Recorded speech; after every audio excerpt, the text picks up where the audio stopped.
14세기 중반 고려는 그야말로 엉망진창이었습니다. 한 세기에 걸친 무신정권의 실정은 고려를 철저히 약화시켰고, 무신정권기 후반에 있던 30년에 걸친 몽골 제국의 침략은 말 그대로 고려를 절단냈습니다. 몽골과 싸우기 이전 300만 명으로 추정되는 인구가 항쟁 이후 많은 사람이 죽고 도망치며 150만 명에서 200만 명 수준으로 추락했으니 말 그대로 정말 절단이 났죠.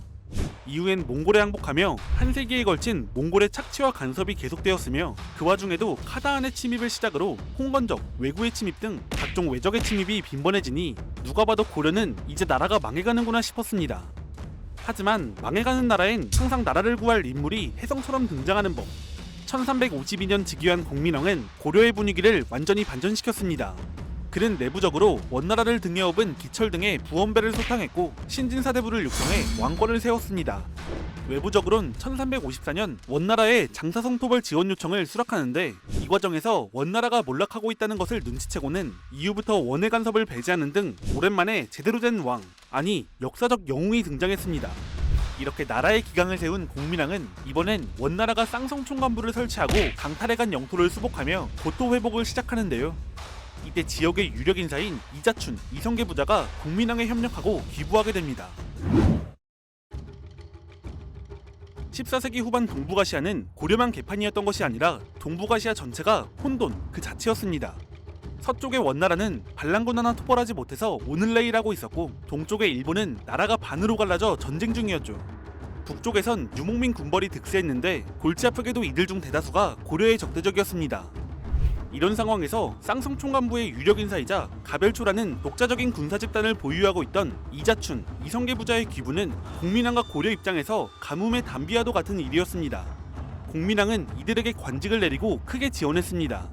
당시 관례상 지방 유력자를 크게 밀어주는 것은 드물고 위험한 일이었지만, 공민왕은 이런 반대를 묵살했죠.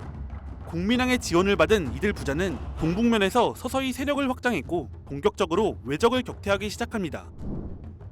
1361년 10월, 이성계는 동로강만호 박이가 일으킨 반란 진압에 가별초 1500명을 이끌고 참전했습니다. 이어서 동년 11월엔 고려를 침입한 홍건적과 전투를 벌였는데 100여 명을 죽이는 등 전공을 세웠지만, 전쟁 자체는 개경이 홍건적에 함락당하며 고려가 패배했습니다. 이듬해 1362년 1월엔 개경수복전이 시작되자 이천의 가별초를 이끌고 가장 먼저 성벽을 오르는 등 큰 공을 세웠고, 2월엔 북원의 군벌 나하추의 침략을, 1364년 1월엔 원나라의 지원을 받아 고려 왕위를 주장하는 덕흥군의 침략을 격퇴하는 등, 이 시기쯤 이성계는 고려를 대표하는 장수 중 한 명이 됩니다. 2월엔 여진족 삼선이 동북면을 침략했는데 이성계는 이 역시 격퇴했고, 1370년엔 요동정벌에 참여해 요동을 일시적으로 정복하기도 했습니다. 이렇듯 이성계는 사방팔방을 뛰어다니며 수많은 전투를 치렀습니다. 그가 전쟁에서 이길 때마다 명성은 높아졌고 고려에 빠르게 안착할 수 있었죠. 그는 동북면에서 독보적인 세력으로 거듭나게 됩니다. 무장으로서 입지를 다진 이성계는 동시에 고려의 귀족으로서의 입지에도 공을 들였습니다. 정확한 연도는 알 수 없지만 1365년경 고려의 건문세족 신청광씨 강윤성의 딸과 두 번째 결혼을 했고, 장남인 이방우는 찬성사 지윤의 딸과 결혼했죠. 이렇게 그는 혼인을 통해 굴러들어온 돌이 아닌 박힌 돌의 일원이 될 수 있었습니다. 또한 이 시기 급성장한 무인들 중 적지 않은 수가 공민왕의 총신 신동과의 마찰 끝에 숙청당하는 경우가 적지 않았는데, 이성계가 혼인을 맺은 신청 강씨가 신동과 인적 관계였기 때문에 이성계는 이러한 숙청을 피할 수 있었습니다. 한편 1364년 2월, 이성계가 화주에 침입한 삼선, 삼계를 격퇴할 당시 그곳엔 조정의 관리인 정몽주도 함께 종군했는데, 이때를 시작으로 둘은 인연을 맺게 됩니다. 둘의 사이는 급격하게 가까워졌고, 기록엔 이성계는 전쟁에 나갈 때마다 정몽주를 붙여달라고 요구했다 라고 할 만큼 친밀한 관계가 되었습니다. 정몽주는 당시 고려를 대표하는 성리학자 중 한 사람이었는데, 이렇게 맺어진 친분은 훗날 이성계의 세력 확장에 큰 도움이 됩니다. 물론 공민왕 생전엔 개인적인 친분 관계에 머물렀던 것으로 보입니다. 1374년, 공민왕이 자제위 홍륜에게 피살당하고 아들 우왕이 즉위했습니다. 공민왕은 생전 자신의 후계자를 명시적으로 임명한 적이 없었기 때문에 우왕의 왕위 계승에 대해 여러 논쟁이 있었고, 주변국에선 이를 보고 고려를 위협하기도 하는데요. 북원에선 우왕이 즉위하고 1년 만에 시망, 왕 독타불화를 고려왕으로 책봉해버리기도 했으며, 요동의 군벌 나하추는 공민왕이 죽었다고 하는데 그러면 누가 고려의 왕이냐 라며 고려를 위협했습니다. 또한 명나라는 우왕의 책봉을 미루기도 했습니다. 이렇게 되자 고려에는 북원이 고려왕을 교체해버릴 거란 소문이 도는데요. 고려는 이에 대응하기 위해 이성계를 수도로 불러 최영과 함께 개경을 지키도록 했습니다. 이때 이성계의 위치가 크게 바뀌는데 이전까진 단순히 변방을 수비하는 유력 장수였다면 이때부턴 고려의 중앙군을 통솔하며 개경과 중앙정부를 방어하는 장수가 됩니다. 또한 이전까진 동북면에 자리를 잡고 무슨 일이 생겼을 때 중앙을 오갔다면 이때부턴 개경의 근거지를 두고 움직이게 됩니다. 한편 이성계는 계속해서 외적을 격퇴했습니다. 그는 강화도를 점거한 왜구와 경상도에 침입한 왜구 등 사방팔방에서 공격해오는 왜구를 계속해서 격퇴했죠. 1380년엔 2만 명이라는 엄청난 규모의 왜구가 상주, 함양성 등을 점령하고 개경을 노리자 이들을 황산에서 토벌해 이후 왜구의 세력이 약해지는 등 큰 전공을 세웠습니다. 이러한 전공으로 그는 자신의 세력을 확장할 수 있었는데요. 경상도에 침입한 왜구와 싸울 때 함께 출전한 조전원수 유만수를 포섭하는 등 뛰어난 군공을 매개로 상급 무장들을 포섭했고 왕실과 가까운 관계를 맺던 승려 신조 등을 자신의 지지 세력으로 포섭하며 상류층 불교계와 교분을 강화했습니다. 황산대첩 이후엔 사대부들과의 연계가 더 강화되었습니다.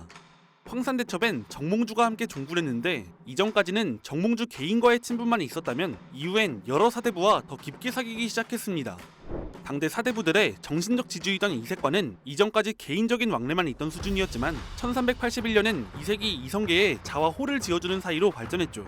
이후 둘의 사이는 꾸준히 이어져 이색이 이성계의 아버지 이자춘의 비성문을 써주기도 했습니다. 이외에도 김구용, 권근 등 당대의 유명 문인들과 교분을 강화했습니다. 아마 황산대첩 이후 정몽주를 통해 이들과 연결됐을 것으로 추정됩니다. 그런데 이성계에게 가장 중요한 사대부라고 하면 생각나는 정도전의 경우에는 정확히 언제 이성계와 교류를 시작했는지 언제 이성계의 밑으로 들어갔는지 알 수 없습니다. 일단 정몽주의 소개로 만났다곤 하는데 정확한 시기에 대해서는 기록이 없습니다.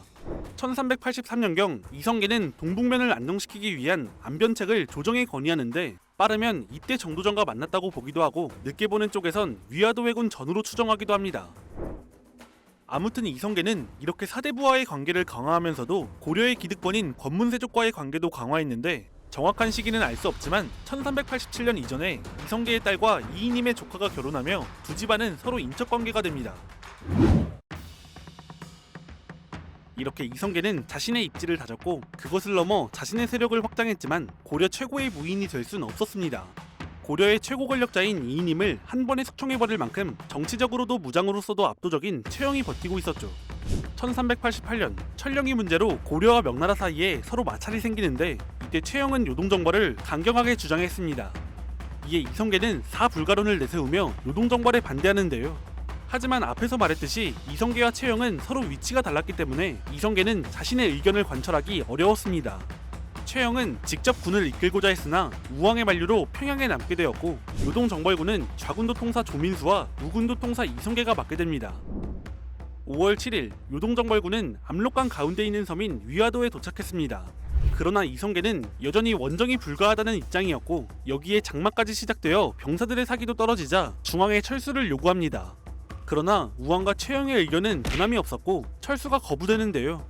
이에 이성계는 좌군도 통사 조민수를 비롯해 여러 장수들을 설득했고 결국 전군을 이끌고 위화도에서 개경으로 군대를 돌립니다.